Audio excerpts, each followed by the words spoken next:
He got himself into the same trouble doing this. Another disagreement between Big Star and Ten Hag. Subscribe and without further ado check out the report. Marcus Rashford's omission from Manchester United's starting 11 on Saturday certainly raised the eyebrows of supporters and pundits. Towards the back end of last season or the beginning of 2024/2025, it perhaps wouldn't have, as the forward has endured a turbulent spell of struggling to find the back of the net, despite being trusted with consecutive starts. However, he opened his account for the campaign last Saturday against Southampton with a sublime strike to put United 2 goals ahead. In the subsequent match, a midweek Carabao Cup tie versus Barnsley, Rashford recorded a brace and an assist in his 63 minutes on the turf, leading fans to assume his place in the starting 11 was secure for the foreseeable.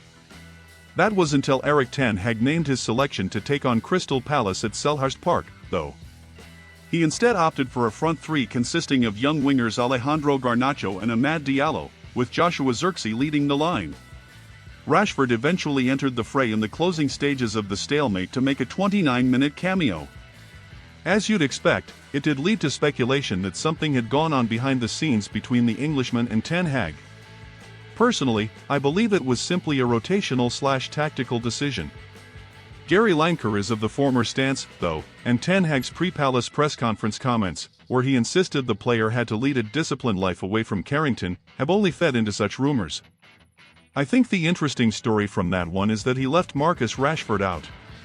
Obviously, he scored the previous week, and Ten Hag talked about the tomato ketchup analogy. Once he goes and starts scoring, Lineker told the rest is football panel.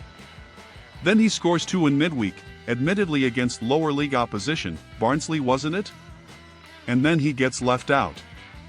Now it looks like, reading between the lines, that it might be some disciplinary issue because he kind of mooted that in his press conference, saying that Marcus has got to be professional.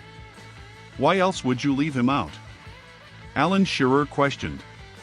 When things have been criticized, and I was one of them, for his performances. But then, you get your goal last weekend, you get another couple in the midweek. Why would you actually even contemplate leaving him out? So my guess is, and it is a guess, that it has to be something different. Comment if you think Rashford deserves to be a starter. Ten Hag is having trouble with several players, this could cost him his job.